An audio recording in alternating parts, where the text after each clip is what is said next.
মার্কিন president Donald Trump যুদ্ধবিরতি ঘোষণার পর ইরান ও ইসরায়েল দুদেশেই নিজেদেরকে বিজয়ী হিসেবে দাবি করছে।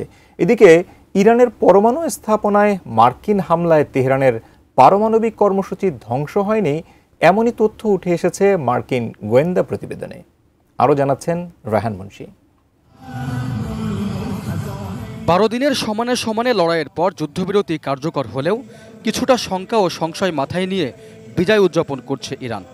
রাজধানী তেহরান জুড়ে জাতীয় পতাকা হাতে আনন্দ উচ্ছ্বাসে মিছিল সমাবেশ করেছেন ইরানিরা। জনজীবনে ফিরে আসছে স্বাভাবিকতা। আমরা ইরানি, আমাদের গৌরবোজ্জ্বল ইতিহাস আছে। অত্যাচারীদের কাছে কখনোই মাথা নত করি না। শেষ নিঃশ্বাস পর্যন্ত অত্যাচারীদের বিরুদ্ধে রুখে দাঁড়াবো। আমরা শহীদ না হওয়া পর্যন্ত অথবা জয় না পাওয়া পর্যন্ত যুদ্ধ চালিয়ে যাব। কারো চাপিয়ে দেয়া যুদ্ধবিরতি বা শান্তি মানি না, কারণ এই যুদ্ধবিরতির ফলে শত্রু আরো শক্তিশালী হবে। তবে একটা কথা বলতে চাই, আল্লাহর ইচ্ছায় ইরান অবশেষে পারমাণবিক বোমার মালিক হবে। দেশটির শীর্ষ নেতাদের দাবি, নতুন এক যুগের সূচনা হয়েছে।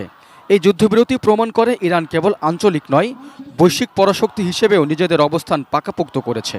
দেশটির ভাইস প্রেসিডেন্ট মোহাম্মদ রেজা আরিফ বলেন, ইরানের শক্তি সম্পর্কেও টের পেয়েছে পশ্চিমারা। ইরান এই অঞ্চলে যুক্তরাষ্ট্র ও পশ্চিমা বিশ্বের দম্ভ ভেঙে দিয়েছে। এদিকে বিজয়ের পাল্টা দাবি করে ইসরায়েলের প্রধানমন্ত্রী বেনিয়ামিন নেতানিয়াহু বলেছেন, ইসরায়েলের এই ঐতিহাসিক বিজয়ের কথা প্রজন্ম থেকে প্রজন্ম স্মরণীয় হয়ে থাকবে।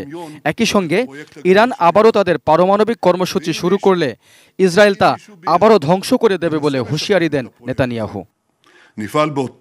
অন্যদিকে যুক্তরাষ্ট্রের সাম্প্রতিক হামলায় ইরানের পারমাণবিক কর্মসূচি ধ্বংস হয়নি, বরং মাত্র কয়েক মাসের জন্য পিছিয়ে গেছে।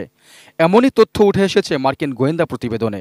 ওয়াশিংটন পোস্ট সহ একাধিক আন্তর্জাতিক গণমাধ্যমে প্রকাশিত প্রতিবেদনে বলা হয়েছে, ইস্পাহান, নাতাঞ্জ ও ফর্দ পারমাণবিক স্থাপনায় হামলা চালানো হলেও ইরানের পারমাণবিক কর্মসূচির মূল অবকাঠামো ধ্বংস হয়নি।